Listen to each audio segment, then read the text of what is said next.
here to preview the 2017 DeKalb County football season, here with head coach Steve Trapp. Now, Coach, I know that you had to be sad to lose Stephen Jennings, main quarterback last season, but you have to be excited to see him drafted in the second round of the draft.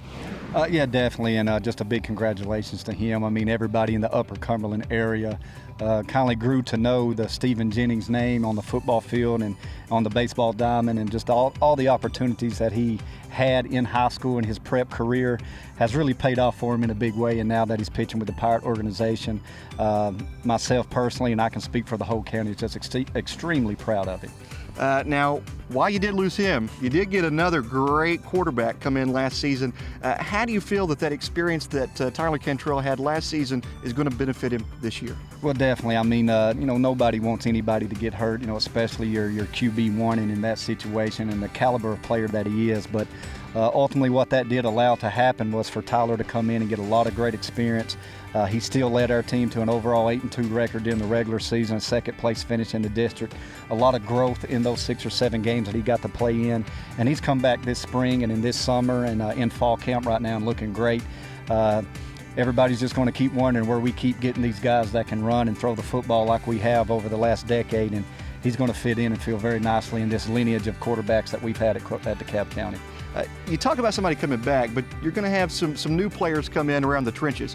Now, what do you see from them this season? Definitely, that's our biggest question mark right now, and question mark may be the bad word, but we do have to rebuild 4 out of 5 offensive linemen. Gage DeLappy is our lone starter that's back.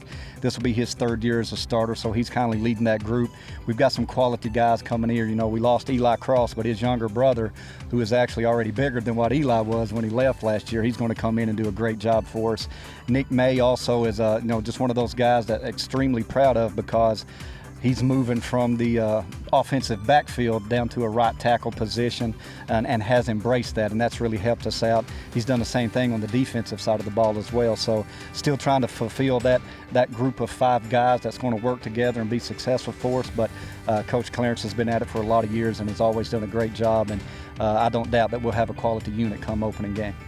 Now, not only did you lose some players on the offensive and defensive lines, but you also lost some players in the skill positions.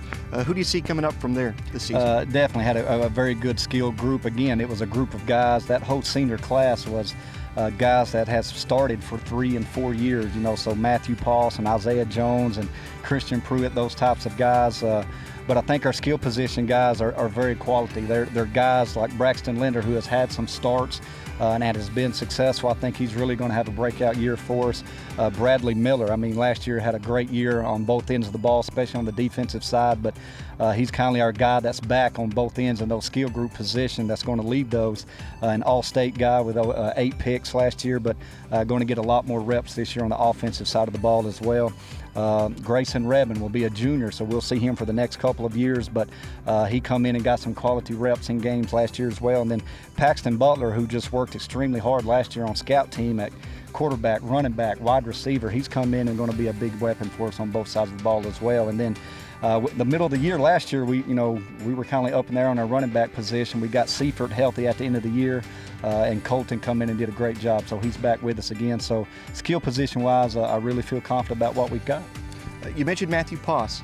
Now, that's something that you haven't had to worry about as far as the kicking game. Yeah. He's been your kicker the past few seasons. How did you address that position? Matthew was definitely a weapon. I mean, we give up 1 yard in punt returns last year, and that was in the playoff game because the guy kindly muffed it around and picked it up and fell forward. But, yeah, he was definitely a weapon in that regard. Andrew Fusen, as a guy that's been right under Matthew, been going to a lot of the same camps, and he's kicking the ball extremely well. As far as punting goes, he's not at the same level that Matthew was, but as far as field goals and extra points and kickoff, he's doing a great job, and we're working on getting that leg stronger in the punting category as well. Linebacker Jesse Smith. Now, he's somebody that got injured last season.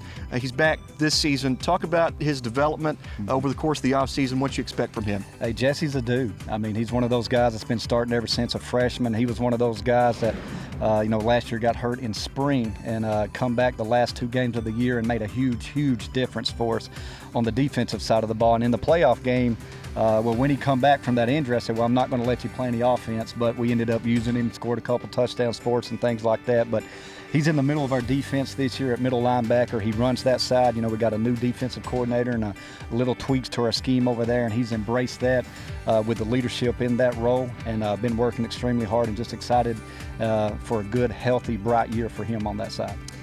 Coach, let's talk about reclassification for just a second. You moved up. You went from 3A to 4A, so you lose rivals like Smith County, Grundy County, Sequatchie, things like that, but you gain back some old rivals, you know, like Macon County, teams like that. Yeah. Talk about, a little bit about that. Well, I mean, I've got that a lot. Everybody's like, oh man, you've moved up to 4A, but we've always been 4A. We just kind of slid back there a little bit for those few years, but our schedule is still almost identical to what it was. We're still playing all the same teams aside from Sequatchie and York. We've picked up Watertown and Livingston, which is now back into the district with us. But basically, last year's schedule, our non-district games have now become our district games or region games.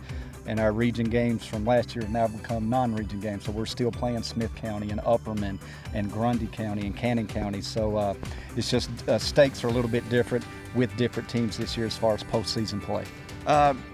Talking about reclassification, you do pick up Stowe Memorial, you do pick up Cumberland County, but how comfortable is it that you still get to play some of the old teams? It's definitely good because, like you said a few moments ago, those rivalries are good.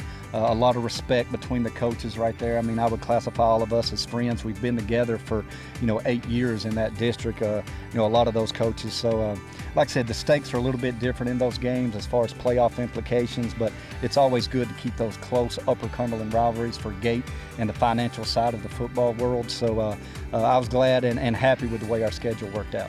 Coach, thank you so much. Best of luck to you and the Tigers on the upcoming season. Reporting for DTC, I'm J.R. Smith.